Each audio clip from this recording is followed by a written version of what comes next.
Do you know the story Stone Soup? You do. Well, this is a little different telling of it because it's my version. So there were these two men who used to travel from town to town.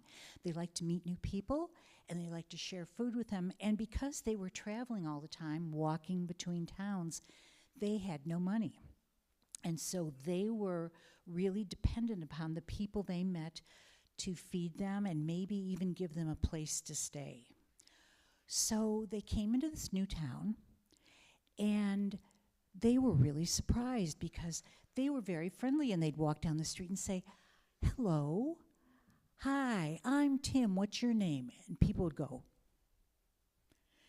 "Who are you and why are you here?" And so they'd think, "Well, this makes me sad that people are so mean here." And they noticed nobody was talking to each other. The people who owned the stores were really kind of angry and short with people.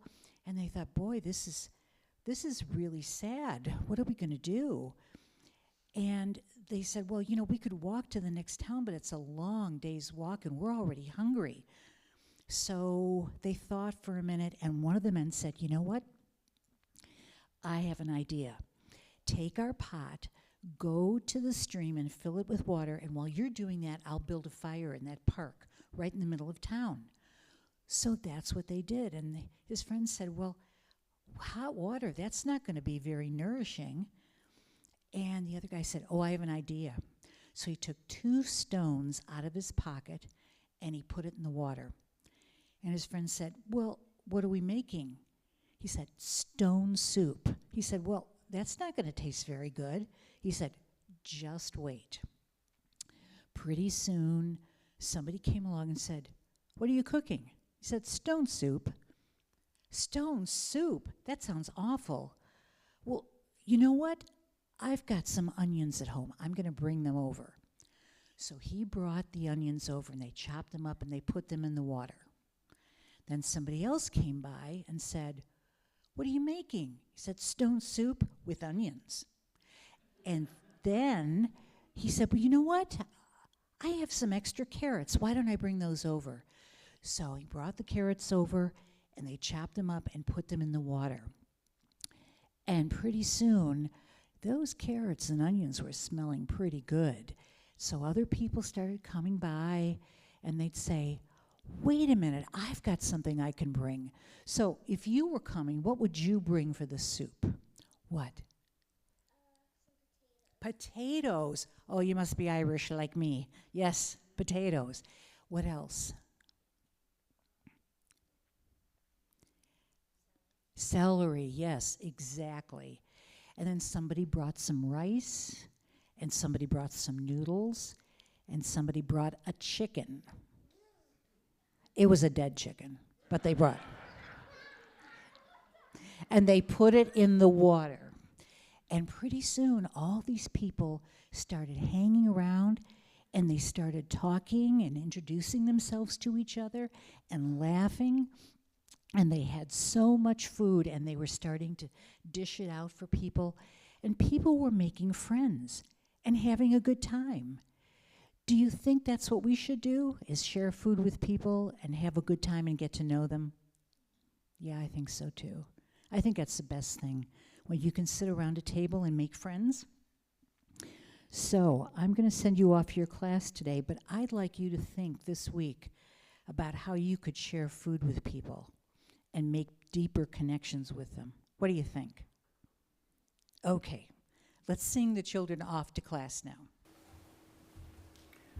Joy. It's a state of being in bliss, or something like that. Joy is a feeling, a state of being. And Google says that joy is the emotion evoked by well-being, success, and good fortune. It's difficult sometimes. Lately, the feeling of joy has been almost impossible for me to get. I'm thinking about politics and the news and how depressing things are. And then I think, well, what brings me joy? That's what I do. That's what I think. And sometimes I have to think really hard. I find joy in gathering for and protesting with hundreds of other people with so much passion. I find joy in being with this UUFRC community. I find joy in singing in the choir. I find joy at circle dinners and small gatherings. I find joy just being together with friends and cooking for them and sharing meals with friends. I feel joy just thinking about getting together with friends and even making new friends here and elsewhere. I feel joy petting my cats. I feel joy just looking at my cats and just thinking about my cats. I feed birds, and I garden, and that brings me joy. And I have a lot of friends, and at least 2 cats, and birds and plants are all around, and that brings me joy. So I should be joyful and feel joy all the time, right? No. And I don't feel joy all the time. In fact, some days I feel downright depressed. How do I get out of that depression, I say to myself, but I let myself feel depressed a little while, try to figure out why I feel depressed, which is not difficult these days. And then I call a friend, and there I go, feeling joy all over again. Well, it seems as if I've been preaching to you about the current state of the government ever since the election. And during that time, I've watched you react with shock and grief and minister to each other and yourselves with your broken hearts. But now something else is happening. People all over the country are starting to rise up and say no. It's good old American democracy we're seeing. People are attending training by Indivisible by the hundreds. Town halls, with or without their congressperson, are packed with angry constituents, and hundreds show up weekly to protest outside of Tesla dealerships to tell Elon Musk, hands off. Americans on both sides of the political spectrum are furious at what they're seeing in Washington and are starting to fight back in what the Constitution presently protects as the right to peaceful assembly. I saw my congressman yesterday, and I thanked him for what he was doing in Washington, and he looked at me and said, "Oh, it's so good to be home." Yeah. Congresswoman Jayapal is establishing resistance labs to train people in resistance and to urge them to form neighborhood groups who will collectively work on the issues together. I thought I was kind of clever to come up with a sermon title on joy as resistance, but a Google search on that topic gave me 17 pages of articles, podcasts, books, and even a TED Talk on the subject. So I wasn't so clever and innovative after all. I must have picked up something in the wind. When I thought about it, I realized that joy was not an emotion that I used to experience a lot. I thought it was a feeling of exuberant and uncontrollable happiness, which eluded me. But a while ago, I realized that I was experiencing joy in small ways, like when I cooked a good meal or when I drove into Napa Valley. Joy for me was accompanied by contentment and happiness. And I found out that joy rarely travels alone. And I started seeking out more times to experience joy in my life, building in those opportunities to really revel in the moment, and how that gave me energy to face the hard and sad aspects of my life. Google lists joy as the one true positive emotion. looking at love, hatred, surprise, contentment, and happiness, to name a few of the other emotions.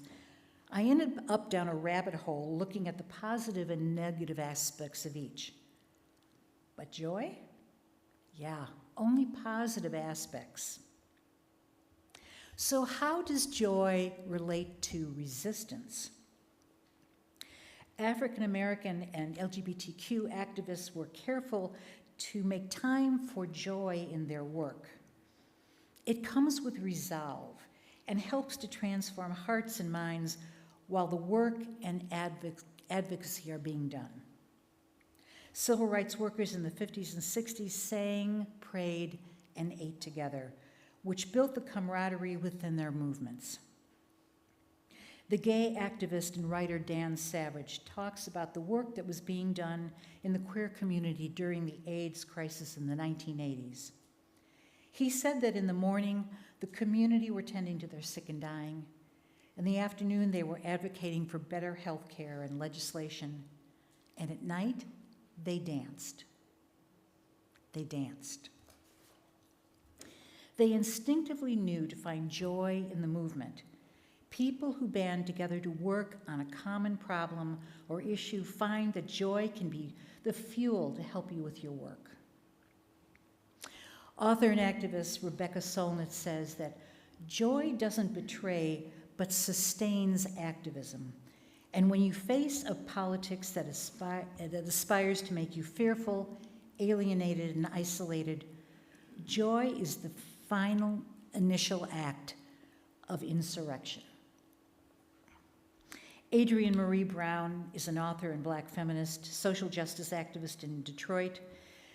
In her book, Emergent Strategy, she says that activism works on transforming the world with possible futures. She deepens that work in her second book, Pleasure Activism, stating that joy can be a form of resistance that is emphatic, fierce, and critical. Joy and resolve in a movement ensures that we who have the ability to organize can build a community that can speak up for the marginalized in our society who do not have the privilege we do. Because it is a privileged place to be able to stand up and say no and be heard. Some are too afraid or do not have the means to fight back. We are always fighting for others that when we fight for ourselves. And we see people hurting all around us. I've just heard of 5 people in the last week who've lost their jobs. It's difficult to find your joy when you're worried about paying your bills or you've just lost your health care or you're liable to lose your home. In her article, Joy as an Act of Resistance, How Celebration Sustains Activism, Ingrid Felley states that authoritarian regimes have always banned forms of joy. Mao Zedong in China made listening to Beethoven a crime. Folk and traditional music were banned in Nazi Germany. Dancing was reviled when Europeans were colonizing Central and South America. She believes that what dictators know is that joy is a propulsive force, that anything that gathers that force can keep a population from being controlled. I really felt that joy at the Hands Off rally in Napa yesterday. I estimated that 2,000 of us gathered to say no to authoritarianism, and it was just reported that it was 5.2 million who gathered nationwide. Yeah. Yesterday was the first day I wore my clerical collar, and I discovered that people are really nice to you when they think you're clergy. I was asked where my church was, and I said, the Unitarian Universalist of Redwood City. There was so much joy and goodwill in that crowd. It felt as if we were all fighting for the same end, a restoration of our democracy. There was singing, chanting, and cheering, so many wonderful protest signs, some with messages I can't repeat from the pulpit. And of course, there was one older white man in a pickup truck who was driving past the rally several times with two flags on his truck, an American flag and one that said, God, guns, and Trump. Unfortunately for him, he was stopped right in front of me in traffic. So I walked up to his open passenger window, pointed to my clerical collar, and said, "Not my God."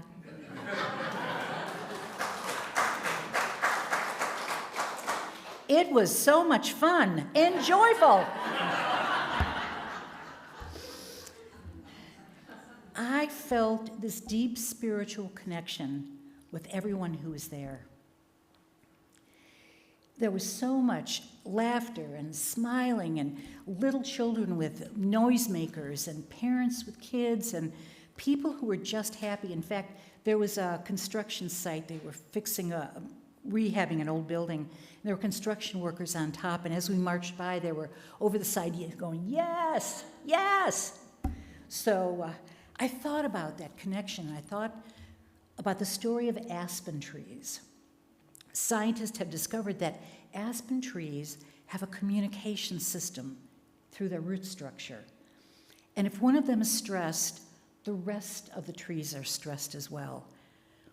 I'm convinced that we have that connection between all of us, and especially when we are working on a movement, in a movement that lifts all boats. A rising tide lifts all boats. We have to remember that. Our social justice work calls us to imagine a better world and to put our Unitarian Universalist value of love at the center of all we do. But we can't forget joy, because joy tells them that we will not be broken. We will fight on and not only survive, but thrive. I want to bring you the words of our Unitarian Universalist minister, Lynn Unger, who wrote this poem this week entitled April 5th. I don't know how this all turns out, and neither do you. But I have to confess, it doesn't look good. I wish we were headed for a picnic, for a waltz in the park. I wish we were not ruled by broken men who want to damage everything that they cannot possess. I wish I could tell you what we do now. The street is littered with the petals of cherries that bloomed before the big wind came. Tonight there will be frost, and tender buds will burn. But still the woods are unfolding into green. And just outside my door, some frog is bellowing for all he's worth. Who knows what happens next? All I can tell you is that the fields are ablaze with dandelions who have never known the meaning of defeat. As we look to each other and nature for inspiration, let's remember that joy is a natural state for us, and that even when we are feeling sad, depressed, defeated, or hopeless, there is a joy that can come from working towards building the world we want to see. Working with others who hold the same vision you do can bring you such happiness, peace, and dare I say, hope and joy. To the glory of life.